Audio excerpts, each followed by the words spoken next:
सभी को जय मसीह। और आज मैं फिर से हाजिर हूँ आप लोगों के सामने परमेश्वर का वचन लेकर के। आज का डेली डिवोशन मैं ली हूँ नीति वचन 21 का 30। यहाँ पर ऐसा लिखा हुआ है, यहोवा के विरोध ना तो कुछ बुद्धि और ना कुछ समझ, ना कोई युक्ति चलती है। सचमुच का यहोवा के विरोध हम मानव, हम मनुष्य कुछ नहीं कर सकते हैं। उसी के द्वारा सब चीज़ चलता है। जिस दिन हमें यह समझ में आएगा, बहुत सारे जो हम बोली विचार करते हैं वो आसान हो जाएगा। आसान इसीलिए नहीं होता है क्योंकि हम परमेश्वर के साथ में ये अपने आत्मिक जीवन और संसारिक जीवन में एक अंदर से युद्ध होता है। शैतान हमें कुछ और कहता है संसारिक रूप से, लेकिन पिता परमेश्वर हमें कुछ और बुद्धि और समझ देता है। और वो हम यहाँ पर पढ़ते हैं, यहोवा के विरोधी ना तो कुछ बुद्धि चल सकेगा और ना ही मनुष्य का समझ और ना ही कुछ जो हम प्लान करते हैं वो अपने द्वारा होता है। जो कुछ भी हम करते हैं वो परमेश्वर के द्वारा होता है और परमेश्वर के द्वारा ही होना चाहिए। और कोई भी मनुष्य का बनाया हुआ स्कीम या उसका युक्ति वो नहीं हो सकता है, परमेश्वर के सामने नहीं चल सकता है। परमेश्वर एक बहुत महान पिता परमेश्वर है जो अपने ज्ञान बुद्धि से इस संसार को बनाया है, जो हम बाइबल से पढ़ते हैं और उसी से हमें ज्ञान मिला हुआ है कि उनका विवेक जो है पिता परमेश्वर का, वो हम उससे कभी भी अपने जो विवेक है या बुद्धिमानी है उनके सामने कभी भी नहीं चल सकता है। अगर हम कुछ भी करने का कोशिश करेंगे अपने द्वारा तो वो हम युद्ध करते हैं परमेश्वर से। अगर हम परमेश्वर के काम करने वाले लोगों के सामने अगर हम अपना बोली विचार रखते हैं तब भी हमारा बोली विचार कुछ माने नहीं रखता है पिता परमेश्वर के सामने।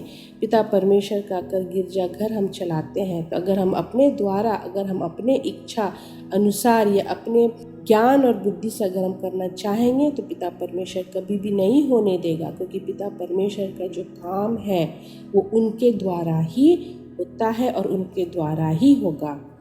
और जितना भी हम इंटरेस्ट दिखाते हैं या जो भी सच्चाई होता है या जो भी नियम कानून जो होता है वो स्वर्गीय पिता परमेश्वर करता है। और जो भी हमें बुद्धिमानता मिलता है वो परमेश्वर की तरफ से ही होना चाहिए। लोग तो यहाँ पर बहुत सारे बातें करते हैं, वो बोलते हैं कि हम विशेषकर जो नास्तिक होते हैं वो तो बोलते हैं कि ये सारा काम हम खुद कर सकते हैं, ये सारा चीज़ जो हमारे पास इतने धन दौलत है ये मैंने इकट्ठा किया है, मैं अपने समझ से क्या हूँ, मैं अपने बल बुद्धि से क्या हूँ। लेकिन यहाँ पर हमको ये सोचना और समझना है कि यीशु मसीह को भी तो शैतान जब वो अपने अर्थली मिनिस्ट्री के लिए तैयार हो रहे थे तो 40 दिन 40 रात को जब वो ऐसे विल्डरनेस में थे तो शैतान उनको बहुत कोशिश किया था और उसने यीशु मसीह को बोला था कि अगर तुम मेरे जैसे बनना चाहते हो या तुम मेरा बातें को तुम मानोगे तो तुम आओ, देखो ये संसार मैं तुम्हें दिखा रहा हूँ, ये सारा चीज़ मैं तुम्हारे कदमों तले दे दूँगा। लेकिन यीशु मसीह ने क्या कहा, उसे पता था कि ये संसार पिता परमेश्वर ने बनाया है, तो जो कुछ भी है इस संसार में वो पिता परमेश्वर का है, वो उसका नहीं है। तो उनका जो समझ है, उनका जो बुद्धि है वो परोपकारी है। वो हम कभी नहीं समझ पाएंगे पिता परमेश्वर यीशु मसीह किस तरह से दुनिया चलाते हैं, किस तरह से लोगों को चलाते हैं, वो हमारा समझ से बाहर है। और इसीलिए यहाँ पर हम पढ़ते हैं कि यहोवा का विरोधी हम कभी नहीं कर सकते, चाहे वो हमारा बुद्धि हो, ज्ञान हो या समझ हो। ये हम चाहे कुछ चीज़ को भी हम प्लान करें वो कुछ समय तक अच्छा चलेगा, लेकिन बाद में उस प्लान जो मनुष्य किया है उस प्लान में युक्ता नहीं होगा, सक्सेस नहीं होगा।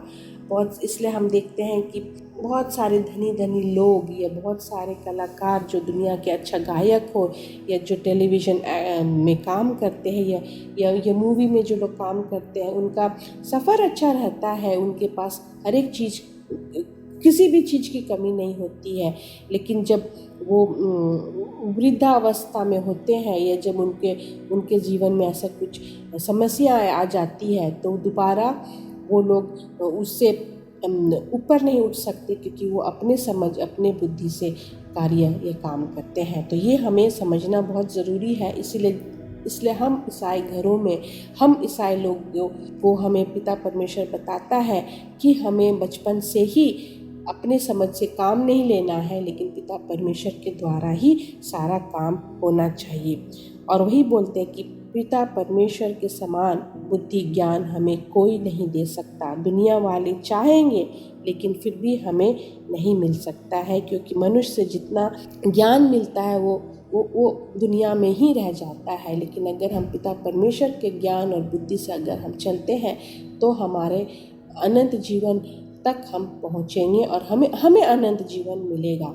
तो आज जो हम पढ़े हैं ये वर्स, ये हम वाकई हमारे जीवन में हमें लाना है और हमें एक अलग तरह से भय मानना है पिता परमेश्वर का, और हमें कभी भी युद्ध नहीं करना है आत्मिक और संसारिक विधियों से या सोच विचार से, क्योंकि हम आखिर में हमें कभी विजय नहीं मिलेगा अगर हम संसार के तरीक़ा से सोचेंगे और अपने कामों को हम उस मुकाम तक पहुंचाना चाहेंगे।